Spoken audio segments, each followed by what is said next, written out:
Bismillahirrahmanirrahim. Assalamualaikum warahmatullahi wabarakatuh. Perkenalkan pertemuan kita pada malam ini dengan kitab Al-Fatihah.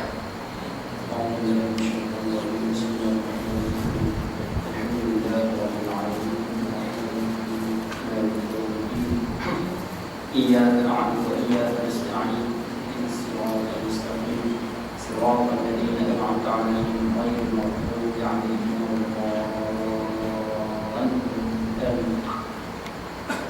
Bismillahirrahmanirrahim. Alhamdulillah wa kafa. Wassalatu wassalamu ala rasulina al-mustafa wa ala alihi wa ashabihi wa ansarihi wa atba'ihi wa ahli millatihi wa man ihtada. اللهم اجعل جمعنا هذا جمعا مرحوما وتفرقنا من بعده تفرقا معصوما ثم اما بعد. Alhamdulillah, kita rafa'kan syukuran kepada Allah Subhanahu wa taala. Malam ini malam yang ke-12 daripada bulan Rabiul Awal 1435 Hijrah. Allah masih lagi menyertai usia ketika kita kelapangan kesihatan sama-sama dapat berada dalam majlis ilmu pada malam Maulid Rasul sallallahu alaihi wa ala alihi wasallam. Mudah-mudahan pertemuan kita malam ini akan dilimpah dengan barakah inayah daripadanya insya-Allah. Ayat untuk rahmat Allah Subhanahu wa taala sekalian. Jadi kalau tengok di atas tu isu ada program di masjid dia.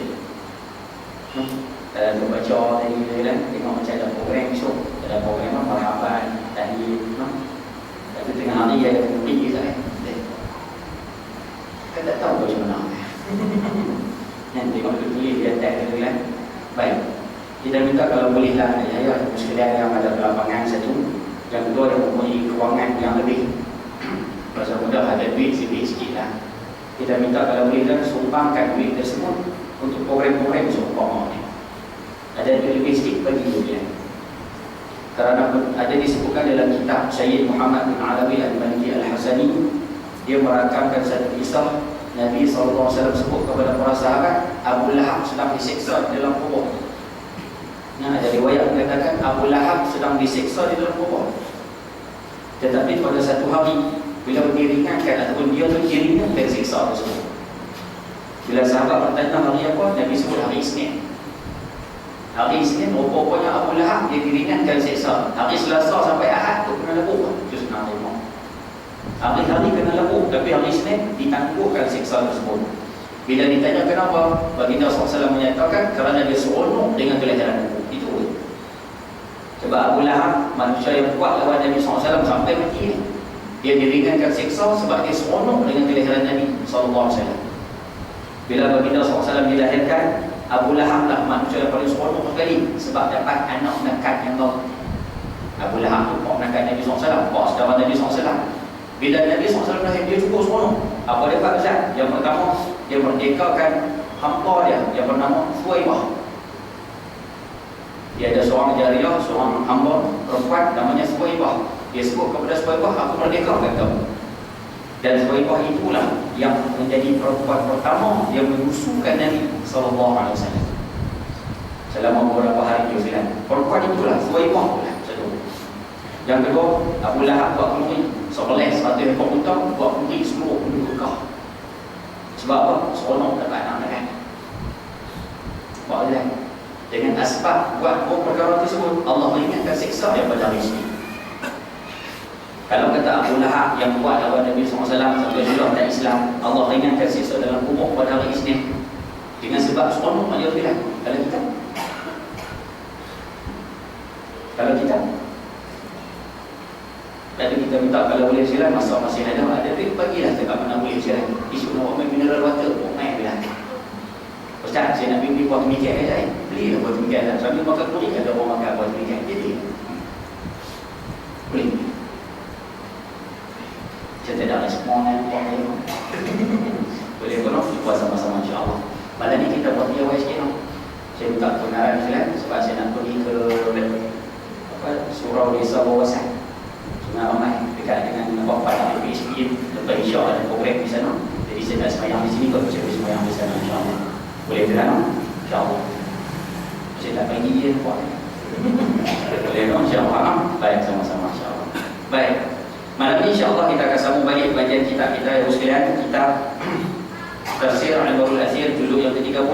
Terjemahan Ustaz Ahmad Salih Haji Muhammad wa nafa'na bi'ulumihi fi darain amin insyaallah. Amin ya rabbal alamin. Malam ini kita nak tengok tentang surah yang ke-98. Surah yang diberi nama Al-Bayyinah. Ya. Surah yang ke-8. Ke-98 saudara. Baik, cuba kita tengok sama-sama. Bismillahirrahmanirrahim. Surah Al-Bayyinah artinya bukti yang nyata. Bayyinah maksudnya bukti yang jelas, bukti yang nyata, bukti yang clear. Surah ke-98 daripada susunan Quran, dia duduk pada kedudukan ke-98, mengandungi 8 ayat dari jenis Makkiyah. Surah ini Ustaz, dia diturunkan sebelum Nabi SAW hijrah ke kota Madinah. Masa Nabi duduk di Mekah lagi, surah ini turunkan. Dan surah ini diturunkan selepas turunnya surah Al-Talaq. Kalau tak silap, surah Al-Talaq ada pada juzuk 29. Alhamdulillah. Surah Al-Talaq ada pada juzuk 29. Lepas turun surah Al-Talaq, turun pula surah Al-Bayyinah. Surah ni duduk pada juzuk ke-30. Yang ni orang selalu tanya orang selalu, kenapa Ustaz ayat kadang Ustaz surah ni turun sebelum, surah ni turun selepas. Tapi hak turun selepas duduk juzuk 30. Hak turun sebelum duduk juzuk awal pula saya. Apa sebab susunannya macam tu? Wallahu alam, tak tahu nak jawab ya. Sebab kaedah ni hanya diajar oleh Nabi SAW kepada sahabat-sahabat tertentu sahaja. Antaranya Zaid bin Thabit radhiyallahu anhu. Yang diajar kepada sahabat-sahabat tertentu yang berkumpul Quran, yang bersusun Quran. Mereka tahu kaedah ni. Tapi sampai pada kita ni kita tak tahu kan. Boleh belum? Jadi tak payah cabar sangatlah tadi dulu. Nah, baik. Apa cerita tentang surah Bayyinah ni Ustaz? Surah ini memperkatakan berkaitan dengan pendirian stand kaum Yahudi dan Nasrani terhadap seruan Nabi SAW sebagai Rasul yang telah menerangkan kepada mereka agama yang dibawa. Surah ini nak cerita tentang apa Ustaz? Perangai Yahudi, perangai orang Kristian, perangai orang ahli kitab. Ahli kitab ni apa Ustaz? Orang yang berpegang dengan kitab Taurat, orang yang berpegang dengan kitab Injil. Kita panggil ahli kitab. Surah ni Allah nak cerita perangai pokok ni. Golongan yang diberikan Taurat, golongan yang diberikan Injil, golongan yang hafal Taurat dan Injil, faham Taurat Injil, beramal dengan Taurat Injil Ustaz. Golongan-golongan macam ni Allah cerita apa perangai mereka bila Nabi SAW diutuskan kepada mereka. Lepas terima tak terima Ustaz, saya kita jawab silat.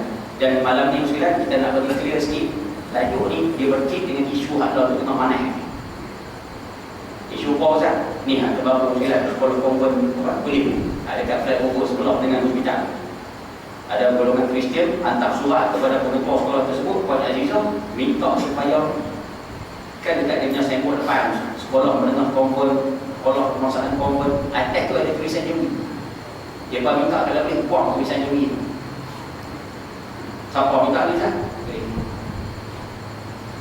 Gereja Ustaz. Atas alasan dia kata sekolah ni sekolah missionary, sekolah Kristian dulu. Kalau sekolah kebangsaan tak apalah tulisan Jawi. Ni sekolah missionary, sekolah Kristian dulu. Yang tulisan Jawi itu buat apa? Jabatan Pelajaran Negeri keluarkan satu surat, kita tangani oleh pengarah sendiri silat. Jadi Muhammad dia tak silap dia. Dia menyatakan tak payah buang. Sebab tulisan Jawi itu 10 tahun dah ada dekat papan. Apa dia lah? Pokok ni senang mula pun kan. Macam apa Ustaz? Surah ni berkait dengan pokok. Saya kita ulang dia isu kalimah Allah semua berkait dengan benda-benda ni. Lepas tu kita minta faham sama-sama insya-Allah. Baik. Selesai.